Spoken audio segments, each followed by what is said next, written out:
ಕಲಬುರಗಿಯಲ್ಲಿ ಆರ್ಎಸ್ಎಸ್ ಪರೇಡ್ನ ಸಂಘರ್ಷ ಜೋರಾಗಿ ನಡೀತಾ ಇದೆ. ಚಿತ್ತಾಪುರದಲ್ಲಿ ಶತಾಯಗತಾಯ ಶಕ್ತಿ ಪ್ರದರ್ಶನಕ್ಕೆ ಆರ್ಎಸ್ಎಸ್ ಸರ್ಕಸ್ ಮಾಡ್ತಾ ಇದೆ.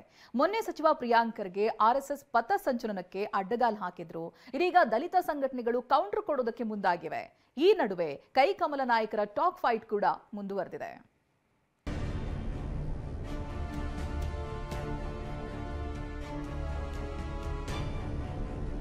ಚಿತ್ತಾಪುರದಲ್ಲಿ ನಿಲ್ಲದ ಆರ್ಎಸ್ಎಸ್ ಪಥಸಂಚಲನ ಸಂಘರ್ಷ.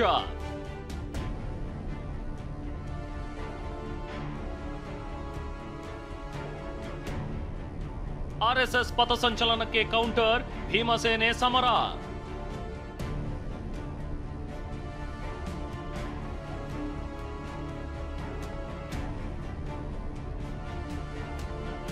ಕಲಬುರಗಿಯ ಚಿತ್ತಾಪುರದಲ್ಲಿ ಆರ್ಎಸ್ಎಸ್ ಪಥಸಂಚಲನದ ಸಮರ ಜೋರಾಗಿ ನಡೆದಿದೆ.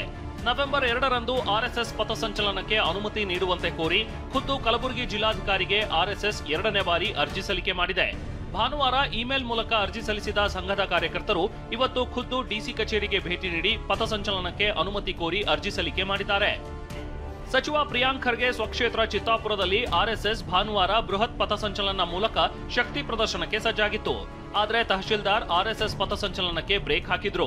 ರಾತ್ರೋರಾತ್ರಿ ನಗರದಲ್ಲಿ ಹಾಕಿದ್ದ ಕೇಸರಿ ಧ್ವಜ, ಭಗವಾ ಧ್ವಜ, ಬ್ಯಾನರ್, ಬಂಟಿಂಗ್ಸ್ಗಳನ್ನ ಪುರಸಭೆಯ ಸಿಬ್ಬಂದಿ ತೆರವು ಮಾಡಿದ್ರು. ಆ ಬಳಿಕ ಆರ್ಎಸ್ಎಸ್ ಹೈಕೋರ್ಟ್ ಮೆಟ್ಟಿಲೇರಿತ್ತು. ಮತ್ತೊಮ್ಮೆ ಪಥಸಂಚಲನಕ್ಕೆ ಅನುಮತಿ ಕೋರಿ ಅರ್ಜಿ ಸಲ್ಲಿಸುವಂತೆ ಕೋರ್ಟ್ ಸೂಚನೆ ನೀಡಿತ್ತು. ಇದೀಗ ಕೋರ್ಟ್ ಸೂಚನೆಯಂತೆ ಆರ್ಎಸ್ಎಸ್ 2ನೇ ಬಾರಿ ಮನವಿ ಪತ್ರ ಕೊಟ್ಟಿದೆ. ಇತ್ತ ಆರ್ಎಸ್ಎಸ್ ಪಥಸಂಚಲನಕ್ಕೆ ದಲಿತ ಸಂಘಟನೆಗಳು ಕೌಂಟರ್ ಕೊಡಲು ಮುಂದಾಗಿವೆ. ನವೆಂಬರ್ 2ರಂದೇ ಚಿತ್ತಾಪುರ ನಗರದ ಪ್ರಮುಖ ರಸ್ತೆಗಳಲ್ಲಿ ಭೀಮಾ ಪಥಸಂಚಲನಕ್ಕೆ ಅನುಮತಿ ನೀಡುವಂತೆ ಅರ್ಜಿ ಸಲ್ಲಿಸಿವೆ.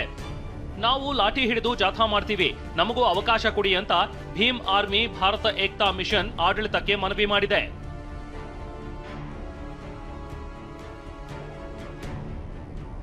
ಕಾಂಗ್ರೆಸ್ ಬಿಜೆಪಿ ನಾಯಕರ ನಡುವೆ ಟಾಕ್ ಫೈಟ್. ಆರ್ಎಸ್ಎಸ್ ಚಟುವಟಿಕೆಗಳಿಗೆ ಕಡಿವಾಣ ಹಾಕ್ತಿರುವ ಕಾಂಗ್ರೆಸ್ ವಿರುದ್ಧ ಬಿಜೆಪಿ ನಾಯಕರು ನಿಗಿ ಅಂತಿದ್ದಾರೆ. ಆರ್ಎಸ್ಎಸ್ಗೆ ಇಂತಹ ನೂರಾರು ಖರ್ಗೆಗಳನ್ನ ಎದುರಿಸುವ ಶಕ್ತಿ ಇದೆ ಅಂತ ವಿಪಕ್ಷ ನಾಯಕ ಆರ್ ಅಶೋಕ್ ಗುಡುಗಿದ್ದಾರೆ. ಬಿಜೆಪಿ ರಾಜ್ಯಾಧ್ಯಕ್ಷ ವಿಜಯೇಂದ್ರ ಸಚಿವ ಪ್ರಿಯಾಂಕ್ ಖರ್ಗೆ ಸಿಎಂ ಕುರ್ಚಿ ಮೇಲೆ ಟವೆಲ್ ಹಾಕಲು ಯತ್ನಿಸಿದ್ದಾರೆ ಅಂತ ಜರಿದಿದ್ದಾರೆ. ಮತ್ತೊಂದೆಡೆ ಸಿಎಂ ಡಿಸಿಎಂ ಹಗಲಲ್ಲೇ ನಾಟಕ ಮಾಡ್ತಾರೆ ಅಂತ ಕೇಂದ್ರ ಸಚಿವ ವಿ ಸೋಮಣ್ಣ ವ್ಯಂಗ್ಯವಾಡಿದ್ದಾರೆ.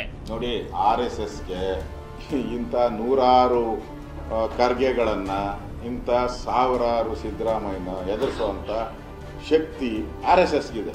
ನೆಹರೂನೇ ಎದುರಿಸಿರೋರು, ಇಂದಿರಾ ಗಾಂಧಿನೇ ಎದುರಿಸಿರೋರು. ಇವ್ರು ಯಾವ ಲೆಕ್ಕಕ್ರಿ?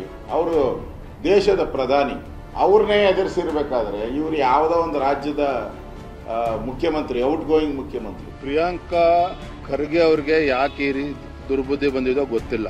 ಅನಾವಶ್ಯಕವಾಗಿ ರಾಷ್ಟ್ರೀಯ ಸ್ವಯಂ ಸೇವಕ ಸಂಘವನ್ನ ಟೀಕೆ ಮಾಡ್ತಕ್ಕಂಥದ್ದು ಇದು ಸರಿಯಲ್ಲ. ಇದು ಪ್ರಚಾರ ಗಿಟ್ಟಿಸ್ಕೊಳ್ತಕ್ಕಂಥ ತಂತ್ರನೋ ಅಥವಾ ಮುಖ್ಯಮಂತ್ರಿ ಕುರ್ಚಿಗೆ ಟವಲ್ ಹಾಕ್ತಕ್ಕಂಥ ಕುತಂತ್ರವೋ ಅದು ನನಗೆ ಗೊತ್ತಿಲ್ಲ. ಆದ್ರೆ ಒಂದಂತೂ ಸತ್ಯ, ಮಲ್ಲಿಕಾರ್ಜುನ್ ಖರ್ಗೆ ಅವರೇ ಹೇಳಿದ ಹಾಗೆ ಪಾಪ ಪ್ರಿಯಾಂಕಾ ಖರ್ಗೆ ಅವರು ಏಕಾಂಗಿ ಆಗಿದ್ದಾರೆ.